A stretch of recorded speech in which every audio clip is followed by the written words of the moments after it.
99% of people are not willing to do what it takes to make their dreams come true. The Marines have a saying, everybody wants to go to heaven, but nobody wants to die. The center of bringing any dream into fruition is self-discipline. You know, something as simple as food and eating, it's not about your body as much as it is about your mind. It's getting command of your mind to be able to choose actions that are in your own best interest. Every day we are choosing that's not in our own best interest. So if the world is attacking you and the world wants to fight you and the world's trying to hold you down, so you're gonna kick yourself in the balls? So you're gonna stop yourself from getting what you dream.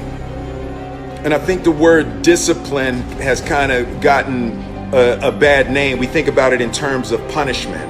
I'm not talking about discipline in that way. I'm talking about discipline in the sense that you forego immediate pleasure for the exchange of long-term self-respect. I believe that self-discipline is the definition of self-love. Self-love is when you say to yourself, man, look, I know you and that girl got a real connection. I know y'all vibe, but that's your girl's cousin. So I love you too much to let you do that. It's like you say to yourself, hey man, look, I know you want to eat that pizza and it'll be really good, you know, but I can't let you eat that, man, because if you eat that pizza, you're going to feel like shit, you know, and I love you too much to let you eat that. Self-love is, hey, look, I know you got a test on Monday, you know, and I know you really want to go out with your friends. Self-discipline is self-love. If you want to be happy, you have to love yourself, which means you have to discipline your behavior. The road to sustained happiness is through disciplining your behavior. We tend to base our self-esteem on what other people think. And that's not really self-esteem. Self-esteem is supposed to be how we feel about ourselves. And I was just saying how dangerous it is to allow other people to determine how you're going to feel about you. And it's kind of like looking into a broken mirror. You're going to look in a broken mirror and then change your face to try to look good in this defiled, busted, broken mirror. And it just, other people's opinions is a really way to determine how we feel about ourselves.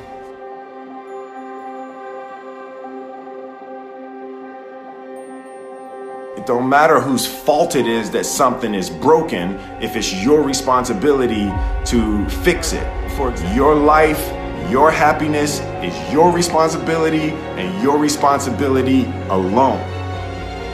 As long as we're pointing the finger and stuck in whose fault something is, we're jammed and trapped into victim mode. You smile, you can make a person feel good, you can make a person laugh, but whether or not a person is happy is deeply and totally and utterly out of your control. The prerequisite for spending time with any person is that they nourish and inspire you. They feed your flame. Look at your last 5 text messages. Are those people feeding your flames or dousing your fire? Put your phone down for just a second and look around. Look to the people around you. Are those people throwing logs on your fire or are they pissing on it? I want my life, I want my work, my family, I want it to mean something. You are not making someone else's life better, then you're wasting your time. The separation of talent and skill is one of the misunderstood concepts for people who are trying to excel, who have dreams that want to do things. Talent you have naturally. Skill is only developed by hours and hours and hours of beating on your craft. I'm motivated by fear. I hate being scared to do something. And I think what developed in my early days was the attitude that I started attacking things that I was scared of. Why were you scared in your bed the night before? What do you need that fear for? Just don't go. Why are you scared in your bed 16 hours before you jump? Why are you scared in the car? Why could you not enjoy breakfast? Fear is fear of what?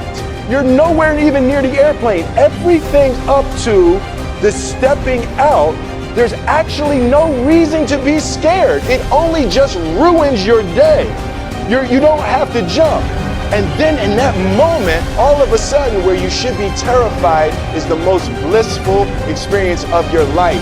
And God placed the best things in life on the other side of terror.